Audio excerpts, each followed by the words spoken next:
Welcome to Turn the Page, the official podcast of the Syosset Public Library.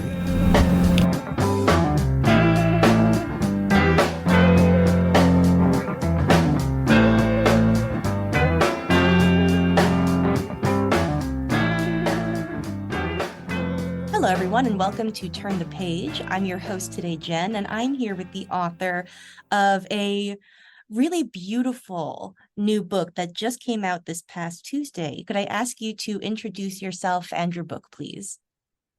Hello. Thanks, Jen. My name is Edward Cahill, and I'm the author of Disorderly Men.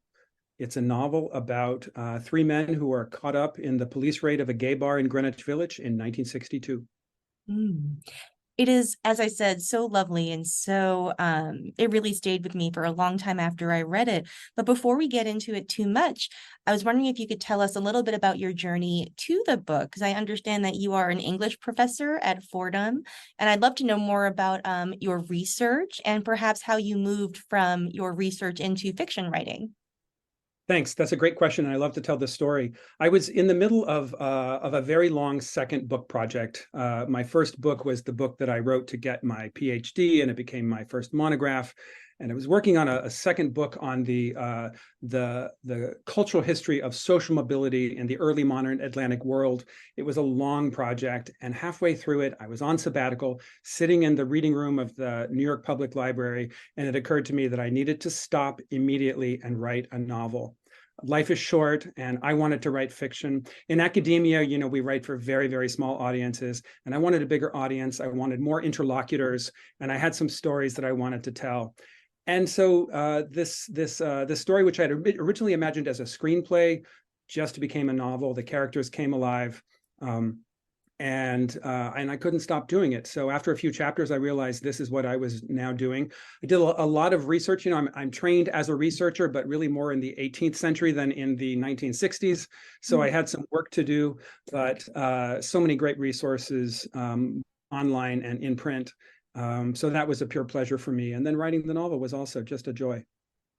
That's great. And yeah, that's really interesting, I think, how it sort of provided a break from the academic writing. I am a PhD in medieval history that I'm not currently using here. But the entire time I was writing my dissertation, I always was writing comics too on the side. And I don't think I could have done one without the other. They were really dependent on each other after a while. So Makes a lot of sense. Yeah. So what drew you to this time period and this place? It's pre-Stonewall, Greenwich Village in the early 60s. And I'm wondering, what was the inception point, perhaps? Was it a character or an image or maybe a source you looked at? Where did it start to come together? It was an idea. And it was the idea about gay men fighting back. So many of the queer stories of the past, like from the Well of Loneliness to the Pillar and the City and the Pillar and the Children's Hour, end badly. And the more I just kind of gay history and gay literature was sort of a sideline for me. But I saw all these stories that just ended so badly, and it occurred to me that it would be really fun to tell the story of a group of men fighting back. And now, what does that mean, right? To fight back? Every gay boy who gets picked on in the schoolyard has a fantasy of fighting back. But what would that look like? And what I realized is that, in fact, queer people have been fighting back in lots of different ways, sometimes politically, sometimes physically. Stonewall was a little bit of both.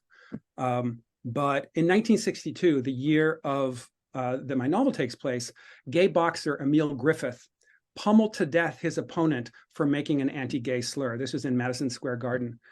He wasn't going to take it. Now, this is complicated, right? We don't want anybody to be pummeled to death necessarily, but gay people want to stand up and feel their strength and feel their worth. Sometimes fighting back also means fighting, the demons within, the shame and the fear. So fighting back means, pushing back against, your oppressors, but also reckoning with yourself. And this story just seemed like it needed to be set before Stonewall.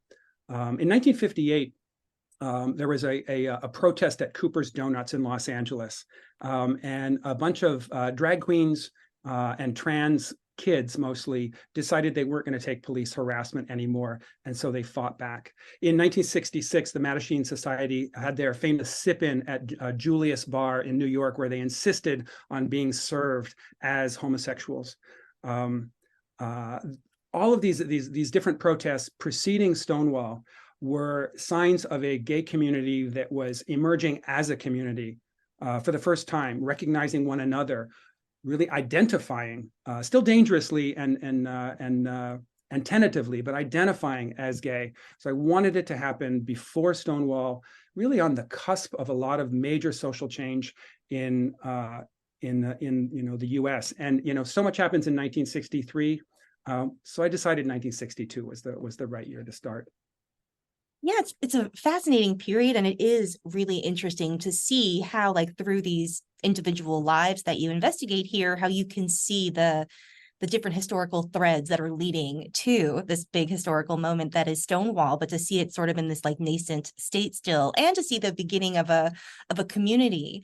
I really love that perspective, because I think one of the questions I had written was about the ways in which the novel, through these three lives, portrays the different constraints placed on these gay men and the ways that they survive those constraints.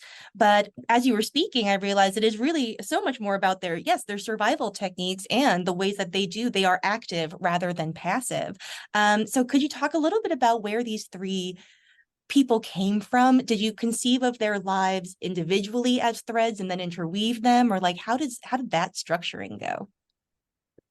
Yeah, I wanted three characters that were going to live comfortably in my head, and so emerge from at least some of my experience. But Roger is a married banker, lives in Westchester.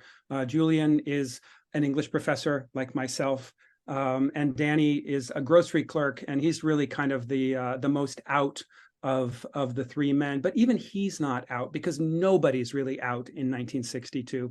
It's just too dangerous. Coming out stories, in a lot of ways, these are three different coming out stories. Coming out stories are essentially heroic, right? There's an existential trial, right? It's an internal journey as well as a social and a spatial journey. And I grew up gay and closeted, and it taught me an awful lot. It taught me to be a sympathetic truth teller, but also sometimes a sympathetic liar and a resentful truth teller. So the closet produces really interesting character, I think, plus a real challenge. And so each of them has different challenges. Julian is really in love for the first time in his life. Roger is recognizing that maybe this closeted life he's been living is killing him. And Danny realizes that he deserves better than he's been getting. So each of them in their own way is sort of resisting the forces that have that are suffocating them. And the raid is the provocation, right? It's the provocation for them to begin to think about what they want in life and how they might get it. Something I thought was so interesting was the ways in which the three lives really depict how class is shaping their experience as well, and shapes their options. And then the fact that they meet in the back of this police vehicle is almost like really democratizing, in a way that it's bringing all these people from different classes, different lifestyles into this one place together, where they're all kind of categorized as the same at that time. And so was that something that you were thinking of too, like how their individual how the circumstances of their lives shape how their experiences differ, if that makes sense? Yeah, absolutely. I wanted to have characters coming from very different perspectives, with very different assumptions, very different senses of what they were entitled to. Roger believes that he's entitled to quite a lot. Danny's not exactly sure, because he doesn't come from very much. And Julian comes to realize that even though he's had a pretty rough life himself, once he sees Danny and he realizes that Danny has so much less than he has, it's a real eye-opener for him. That he's he's a pariah, but he's been very pampered as a pariah. So each of them is bringing these different assumptions. But the other thing about modern gay culture is that it is essentially democratizing. If you don't have a wide range of choices to be in public, if you only have a few choices, you go there and you're going to find everybody. right? And you're going to find, people, men of different shapes and sizes, different ages, different races, different expectations. If there's only one gay bar in town now in New York in 1962, there were plenty of gay bars, but in fact, they opened and shut and closed on a fairly regular basis. So there were some limitations, but gay bars were really democratizing sites. Roger is not interested in getting together with someone like him. He's interested in a much younger man. Danny is interested in men of all kinds. He's particularly interested in men who are different from him. And in a way, the gay scene, it has its own problems of racism and hierarchy for sure. But gay culture has always been democratizing because queer people have fewer options, and that has sort of thrust us into a diversity that we might otherwise have avoided. That is super interesting. And I wonder if, as you were talking, I was wondering too, if like the fact that, these bars were closing and opening and sort of that kind of meant that you had to be plugged into a community at least some degree, to find out where to go and, where it was going to be safe to go and who was going to be there and all that kind of stuff. So like, there's an interesting tension there between, I guess, people who are marginalized by society and who, as a result of having to be quiet about their lives, but who are also like plugged into a community that sort of keeps them from being like too isolated. That's a very interesting little tension at work there. Yeah, and I'm glad you said the word community because the community in this novel and in 1962 in New York was inchoate. It wasn't really quite there. Not every gay person wanted to be a member of a gay community, right? Some gay people, some of the early activists wanted to assimilate. They didn't want their gayness to be a distinction. Others said we have to form a community based on our differences in order to support one another. Now, in a way, there's a community emerging here. When Roger and Julian recognize they have something in common, when Julie and Danny recognize they have something in common, something like a community forms. Danny has his friends, Julian has his friends, Roger really not so much just yet. But all of them live in what you might call a low information economy, right? There is no public discourse of homosexuality that isn't criminal, that isn't about the criminality of homosexuality. Gay pride doesn't exist. And so a raid headline in the newspaper, police raid pervert nest. This can destroy people's lives because nobody knows what that means. And they think the worst kinds of things. So in a low information economy, that raid headline can be absolutely destructive and something to be terrified of. At the same time, it told queer people where to go to meet others like them. So when that information ended up in the newspaper, that's how they knew where to go, because otherwise, how would you know? There are no magazines, there are no newsletters, nobody's talking about it. You have to know. Wow, that's fascinating. That's like a sort of a community coming together by sort of reading against the grain, right? Like by having a unique way of sort of like reading and relating to information out there. That's like really fascinating. I was also really interested at what the book has to say about masculinity, or rather masculinities, and how it is multiple and sort of that there are different versions of even gay masculinity. My dissertation was on medieval masculinities and the Crusades. And so that's something I'm kind of always thinking about when I'm reading about men. And so, yeah, I'm wondering if, you could talk about, I guess, sort of how the way that the characters perform their masculinity perhaps is also shaped by their experiences. Yeah, that's a really interesting question. At the very beginning of the novel, Roger is at Caesar's Palace, the gay bar that's about to be raided, and he's flirting with a young man, and he recognizes that in his flirtation, he's starting to use a lot of extra language, dainty little adverbs, just to kind of extend his sentences a little bit and give them a little bit of style. And he recognizes that he never talks this way at home. He never talks this way at work. But in a gay bar, he feels like he can show a little bit of style, right? He's finally able to kind of let go of this sort of masculine stranglehold and be a little bit just more himself. But otherwise, he lives in really a prison of masculinity. He feels that he has so few choices. Julian, is an academic. He writes about Shakespeare's sonnets, which if you've read them, you know that they're really pretty queer. So he's more comfortable with a bit more fluid masculinity. Danny is also more comfortable because while he can camp it up with his friends and is really comfortable, being in a world of trans people and men in drag. He's also a fighter, so he has lots of different aspects to his personality. He grew up with brothers who beat him up on a regular basis, so he knows how to take care of himself. And so for Danny, masculinity is really, really very flexible. For Roger, masculinity is something that is really tight and constrictive, and he's only just beginning to see that he might not need to live that way. Yeah, in a way, the need to perform is almost like directly related to their privilege and their comfort in life, because Danny has so much more to lose, but he has so much less to lose, rather, is what I meant, than Roger does. And so he can sort of like ease into performing himself a little bit more than Roger can at first. That really is, I think, crucial to this idea of performing masculinity, is that if you didn't, you could be arrested.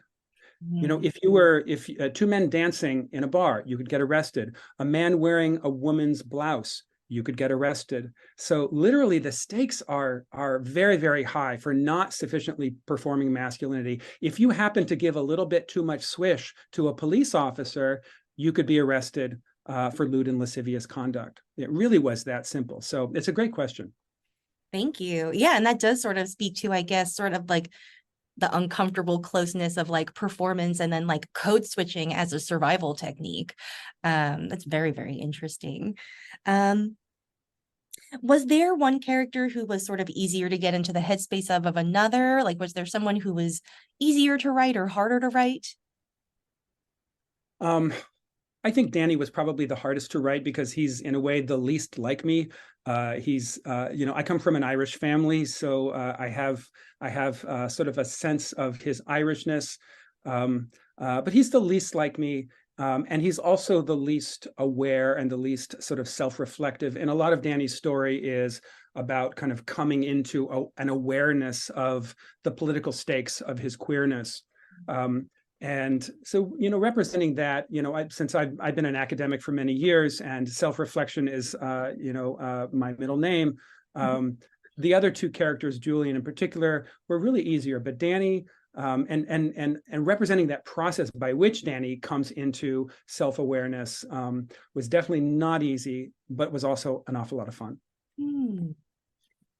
Wow. Well, thank you so much for coming to talk to us about this book. I'm wondering, do you think you will return to writing novels, or do you have to go back to your research agenda immediately, or what is next for you? I'm very, very comfortably situated at Fordham University, where they let me do whatever I want, as long as I teach my classes. And so I'm already in the thick of a second novel. And my training in my first book was in early American literature, 17th, 18th, and 19th century. And when I was casting about for a second project, I had all sorts of ideas. I was thinking about the Atascadero Mental Hospital in California, where men were sent in the 1950s and 60s and suffered electroshock therapy and all sorts of torturous remedies to cure them of their queerness. I thought about a number of other stories, and the last thing I wanted to do was to go back to early America. And yet I found myself ultimately writing about Boston in the early 18th century and the smallpox epidemic of 1721. So that's where I am right now, which in a way is kind of taking me back to my my scholarly research, but now with a very different purpose. Oh, that's cool. So is it harder to write something connected to your research in the fictional space, or is it easier? Being a scholar in a lot of ways taught me how to be a novelist, because I've just read so many stories and I've talked about how they work and how they don't work.